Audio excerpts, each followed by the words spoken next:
apa yang kita kerjakan ini mulai dari kemarin itu semuanya bagian dari inspirasi dalam melaksanakan pembelajaran mendalam. Sekarang kita ingat pengalaman belajar yang harus kita terapkan itu ada 3, yaitu memahami, mengaplikasi, merefleksi, kan gitu. Nah, hari kemarin itu kita sampai hari ini dalam rangka memberikan pemahaman kepada kita bersama bagaimana nanti menerapkannya pembelajaran mendalam ini, terutama dalam membuat RPP-nya. Nah, artinya apa? Bapak Ibu bisa saja nanti dalam menerapkan pengalaman belajarnya itu Bapak Ibu boleh misalnya di pertemuan pertama itu Bapak Ibu memberikan pemahaman dulu kepada peserta didik secara konsep bagaimana melakukan ini, bagaimana menerapkan ilmunya gitu. Nah, itu namanya proses pemahaman. Nah, boleh pertemuan keduanya baru mengaplikasi dan merefleksi. Itu misal. Lalu Bapak Ibu, ini hasil belajar yang Bapak Ibu tuangkan di sini. Ini setidaknya Bapak Ibu sudah membuktikan Bapak Ibu sudah belajar. Jadi grow mindset-nya jalan. Nah, ini Bapak Ibu, ini saya tulis di sini. Yang tolong perhatikan kita biar tidak salah komunikasi kita. Ini yang mengumpulkan pagi-pagi tadi sudah saya cek langsung dan saya tulis. Nah, yang saya tulis ini Bapak Ibu bukan penilaian atas benar salahnya yang Bapak Ibu buat. Yang Bapak Ibu lakukan dan Bapak Ibu buat seluruhnya sudah benar. Kenapa? Karena kan Bapak Ibu menuliskan di sini hasil dari Bapak Ibu membaca ini, ya kan? Kan gitu. Ya udah pasti, masa guru udah baca ini tidak bisa menuliskan di sini. Makanya tidak mungkin ada yang salah.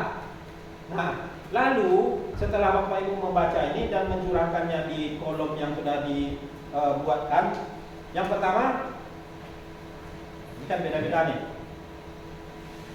Bapak Ibu tidak boleh lagi menanyakan contoh-contoh baku. Nah, ini inspirasinya. Artinya lagi apa? Bapak Ibu punya keleluasaan sesuai dengan selera masing-masing. Modelnya model apa? Mau mengisi model gini? Boleh.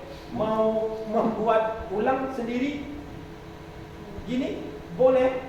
Mau mengisi pakai kotak? Boleh. Mau mengisi kayak punya Bu Asmi? Mana punya Bu Asmi? Ini punya Bu Asmi, dia Bu Ita, Bu Asmi panjang ke bawah, boleh. Oke. Lalu inspirasi yang berikutnya, Bapak Ibu, setidaknya di dalam RPP itu kerangkanya ini 4 kerangka itu praktik pedagoginya harus ada, nampak di situ. Kemudian kemitraan belajarnya siapa saja yang terlibat di situ, nampak. Boleh banyak, boleh misalnya cuman kemitraannya dengan siswa juga boleh. Mana contoh Bapak Ibu sedang melakukan kemitraan dengan siswa? Bapak Ibu membahas aturan main belajarnya seperti apa. Dan itu dituangkan di RPP nanti. Dan nampak kemitraan belajarnya. Bisa jadi melibatkan narasumber lain, orang tua, petani. Boleh. Dengan guru yang lain berkolaborasi juga boleh. Kesemuanya itu kalau memang itu dilaksanakan, tuliskan di RPP. Dan itu akan nampak di praktik pedagoginya. Yang 4 ini sebenarnya harus tertuang, nampak, dia akan nampak di praktik pedagogi. Dan ditulis pun di sini akan nampak nih. Di praktik pedagogi, kemitraannya akan nampak. Lingkungan belajar seperti apa? Oh, pakai diskusi. Oh, ternyata anak diajak di luar kelas, di lapangan, di kebun. Oh, ke puskesmas. Oh, ke kantor PLN misalnya. Oh, ke pasar. Itu lingkungan belajar. Tetapi akan tetap nampak nanti di praktik pedagogi yang Bapak buat. Yang itu kan Pak Almat. Nah, gitu. Nah, ini baru yang 4. Kalau kepala sekolah menanya Bapak Ibu, pasti yang pertama CP-nya dulu. ya kan? CP-nya, kemudian TP-nya apa saja. Lalu dari TP tadi pertanyaannya, bagaimana cara Bapak Ibu memberikan pemahaman kepada peserta didik tentang ini? Melalui kegiatan apa? Nah, di situ mulai praktik pedagoginya akan nampak. Siapa saja yang Bapak Ibu libatkan, ya kan? Lingkungan belajar seperti apa? Kemana anak ini mau dibawa? Apa yang diberikan ke dia sebagai alat atau media, sebagai bahan ajarnya apa saja? Bisa jadi, nah untuk yang ini, untuk alat, untuk bahan atau medianya ini yang lebih mengarah ke lebih dekat ke digitalisasi.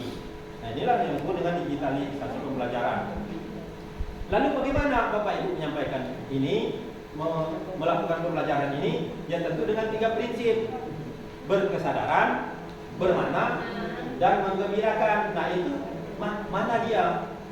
Maka itu ketika Bapak Ibu sudah buat sendiri dan itu nyata, jelas, pasti Bapak Ibu ini dong, ya kan?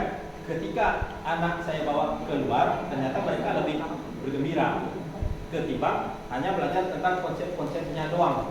Itu lingkungan belajar, ya kan? Nah jadi sudah ada CP, TP tadi, bagaimana melakukannya? Terus di situ tinggal menyesuaikan, tinggal Bapak Ibu ini kira-kira dengan cara-cara belajar seperti ini, DPL yang mana nih? Dan tinggal pilih, ya kan? Karena setiap belajar itu ada berdoa, ya di situ tentu beriman dan bertakwanya pasti ada terus.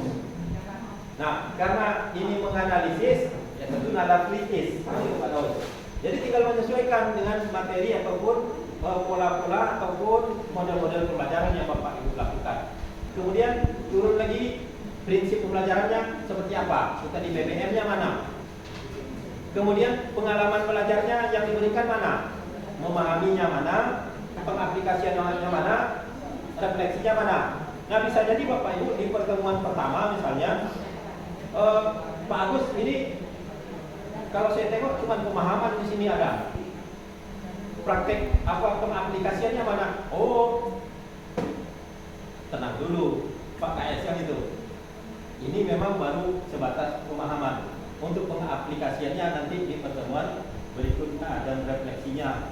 Ya kan? Jadi 8 DPL, 4 kerangka pembelajaran, 3 prinsip pembelajaran, dan 3 pengalaman belajar. Udah kata kuncinya di situ aja. Ketika Bapak Ibu sudah bisa merumuskan itu biasanya sering banyak nampaknya di kegiatan, kalau kemarin kegiatan inti, di langkah-langkah pembelajaran, atau sekarang yang disebut dengan praktek pedagogi. Nah nanti baru kita pindah ke bagian asesmennya seperti apa. Jadi Bapak Ibu ya, hari ini kita fokus dulu ke membuat RPP yang aman, nyaman, sejahtera lahir dan batin. Yang rumus 8334 ada di dalam RPP Bapak Ibu. Demikian penyampaian dari saya. Selanjutnya Bapak Ibu dengan teman-teman hebat kita, ada Bu Ali, Pak Daus, Pak Jumadi, dan saya dan kami yakin melihat dari cara Bapak Ibu berkomunikasi dengan kami, cara Bapak Ibu menuliskan di sini, kita punya keyakinan bahwa teman-teman sudah banyak juga yang memahami tentang pembelajaran dalam ini. Demikian, terima kasih. Saya sudahi. Bila taufiq wal hidayah. Assalamualaikum warahmatullahi wabarakatuh.